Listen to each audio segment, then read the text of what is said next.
someone put on Instagram, I believe, that Tim Dillon's video where he was saying that Michelle Obama should run for president. If she won, she could pull her cock out and China would just give up. I was wheezing. I couldn't breathe. Big Mike. Everything seemed picture perfect. Michelle Obama was breezing through interviews, tossing out motivational quotes like glitter at a parade, effortlessly reminding the world why she's still crowned as America's beloved former first lady. But out of nowhere, boom, Joe Rogan and Jesse Watters came crashing into the scene like wrecking balls in a vegan juice bar. Rogan came in hot with his signature raw, unfiltered truth. Watters, he unleashed sarcasm so sharp it could cut through steel in seconds. Michelle's radiant glow spiraled into a full-blown PR disaster. Well, anyway. So, president dies, everyone in the world shows up, and she doesn't break her vacation? It's not like she doesn't have access to a jet. Something is going on. Let's speculate. Yes, please. It's either surgery. Oh. That was my least controversial thing. Depends what kind of surgery. She will not sit close to the dictator. And by that, I don't mean Hillary, I mean Donald Trump. Or there's trouble in paradise between Barack and Michelle. I've heard things. I'm not going to substantiate that by repeating these rumors on national TV like I just did.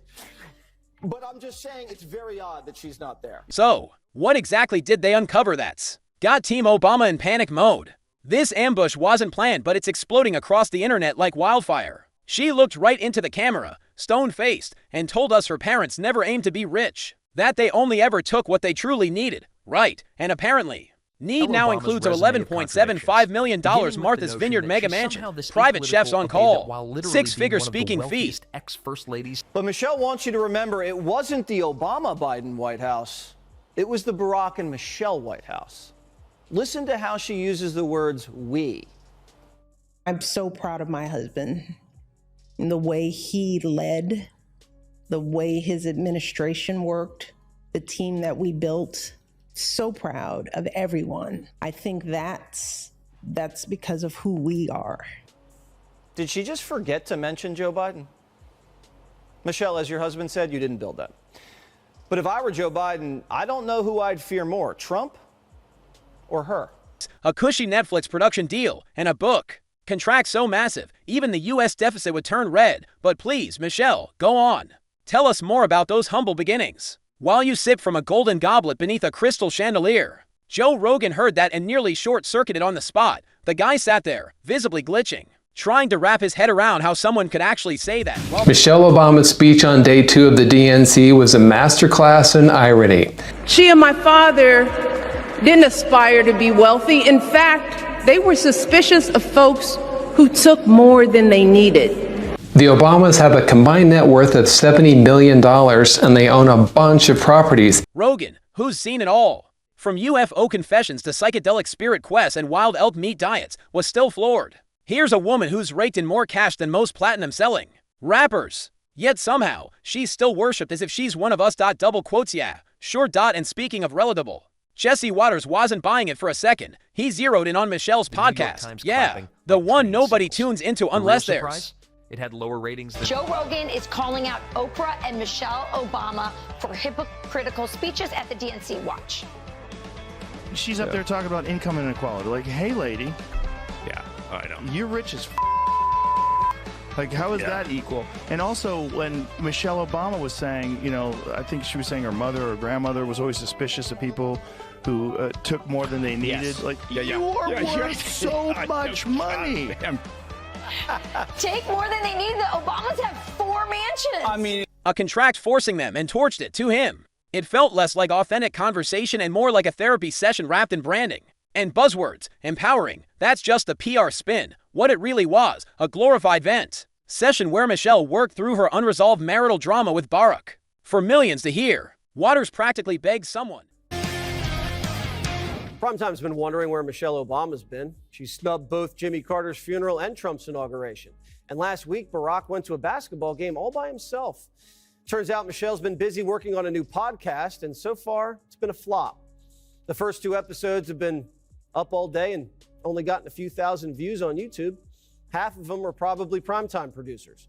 But still, Michelle's spilling the family secrets, like how Barry gets on her nerves. Anyone to pull the plug before Spotify had to issue itself a refund for emotional damages. But let's not jump too far ahead just yet. Time for a quick stroll down Michelle Obama's personal highlight reel of contradictions. Let's start with this fantasy that she's some kind of apolitical, untouchable moral compass for the entire nation. Hilarious, right? Because the second a Democrat starts spiraling, Michelle's already strapping on her heels and heading to the spotlight. Usually before CNN even finishes gasping, "We need a savior." And then there's that podcast. Oh yes, the Michelle Obama podcast, a deep dive into what happens when someone who literally has it all whines about the emotional exhaustion of being worshipped. It was hype like some spiritual odyssey. What it actually delivered: 45 long minutes of high society name dropping, recycled therapy cliches, and just enough trendy activism to get the New York Times clapping like trained seals. The real shocker, it pulled in fewer listeners than those 2 a.m. infomercials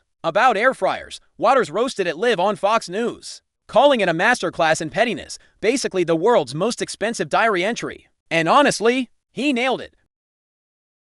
Joan Rivers said that Michelle Obama was a man before she died. When was that a joke? I thought it was a joke. I thought it was a joke too, but the way she said it wasn't like jokey. She was like, oh, come on, everybody knows Michelle Obama's the man.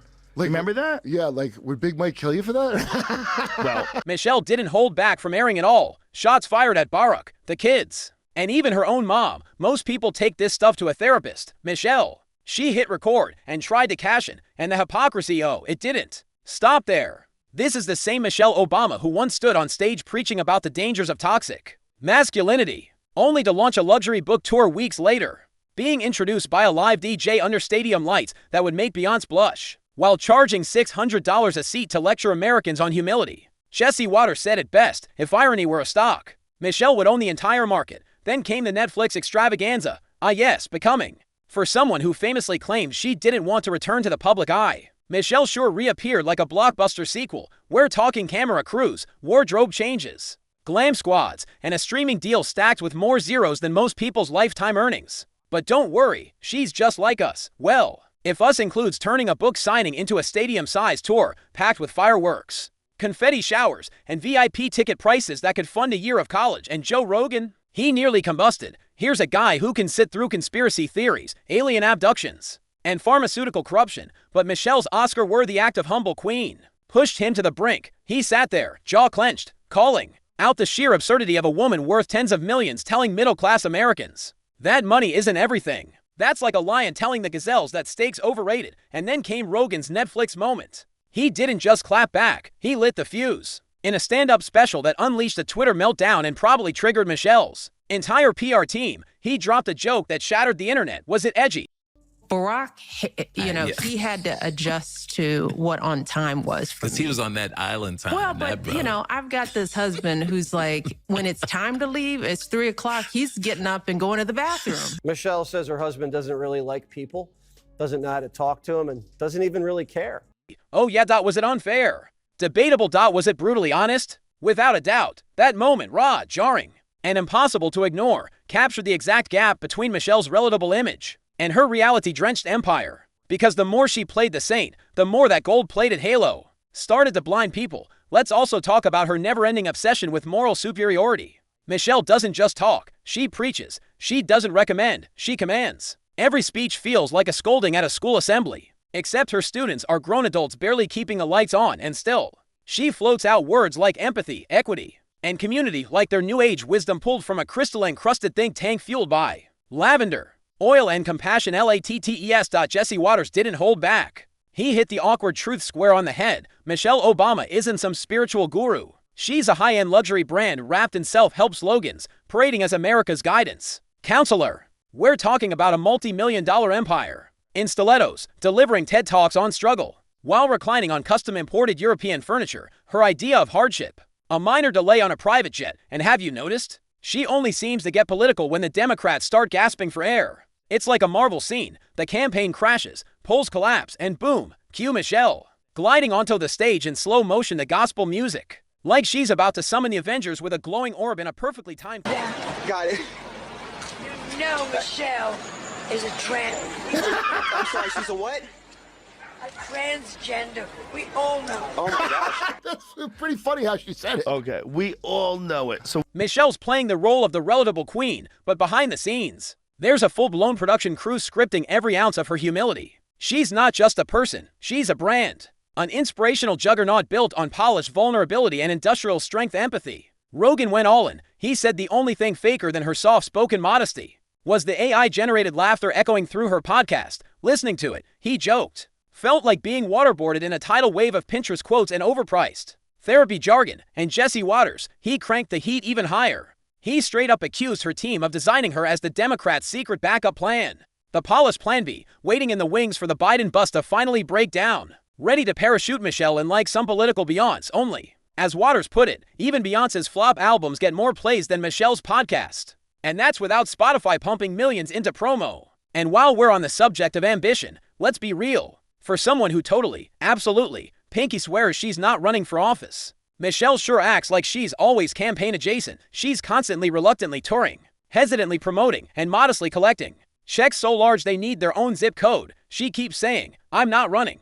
And yet, somehow, every major Democratic donor still has her on speed dial. Just in case the DNC emergency glass needs to be shattered. This isn't just PR fluff. It's political gaslighting, master level. She might not be running for office, but Michelle is definitely jogging circles around the campaign trail. Camera crew in tow.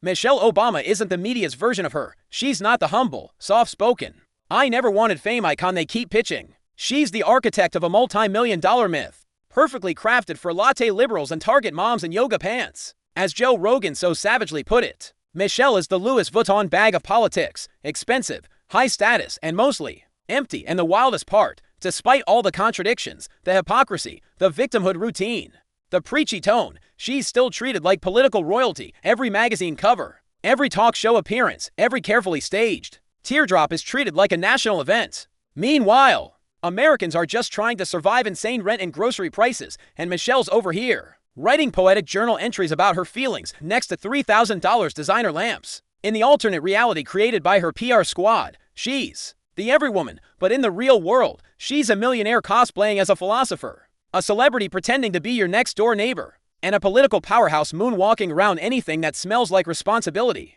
Rogan and Watters didn't just criticize, they ripped the mask clean off, and honestly, the only thing faker than the image is the applause chasing it. At some point, the entire Michelle Obama fairy tale stops feeling like inspiration and starts looking like a lifestyle brand that sells guilt. With a flawless smile, this non-stop image of her as just a mom, all while being the global face of elite conferences. And right now, Michelle is having her Hillary moment. Barry had his 8 years, so Michelle's demanding her time to shine. Michelle's on a roll, and now she's center stage. The woman who needs no introduction, for real, Michelle Obama! And Joe Rogan, he saw through it in seconds. He wasn't reacting to a person, he was reacting to a system built to launch a scripted persona straight into sainthood. Meanwhile, Jesse Watters brought the receipts and unloaded them like confetti. Every carefully staged move Michelle made was picked apart, not because she's a woman, not because she's black, not because she's a former first lady, but because somewhere along the way, the performance got louder than the message. Her ideas weren't being debated. Her image was being idolized. And that's not inspiring. That's dangerous. Because look, there's no crime in being rich, famous, or universally adored. But when you start handing out lectures on struggle from a balcony lined with imported orchids and security teams, while the rest of us are out here fighting off rent, hikes, and expired coupons, that's where the mask slips. Let's be real, Michelle Obama hasn't flown commercial since flip phones were cutting edge. And she's out here telling working moms to embrace the grind, rebranding it as oppression for public sympathy. Normally, when someone rags on their spouse, there's usually a little love. Like, you know Jimmy, he never listens, but he looks cute in his suit. But that wasn't cute. Did she drop this podcast to distance herself from Barack so she could run for president? Every politician starts a podcast right before they launch their next campaign. Looking at you, Gavin. Well, at that point, the satire writes itself. Michelle Obama has stopped being a symbol of hope. She's no longer the face of change. She's become the prime example of what happens when authenticity gets drowned in designer brand. But now, the illusion is cracks are spreading. And whether it's Joe Rogan blasting through the noise with raw, unapologetic truth, or Jesse Watters slicing through the nonsense with surgical smugness, the curtain is coming down. And here's the kicker. The real question was never, does Michelle Obama want power? The real question is, how long has she been rehearsing for the throne while insisting she never wanted the crown?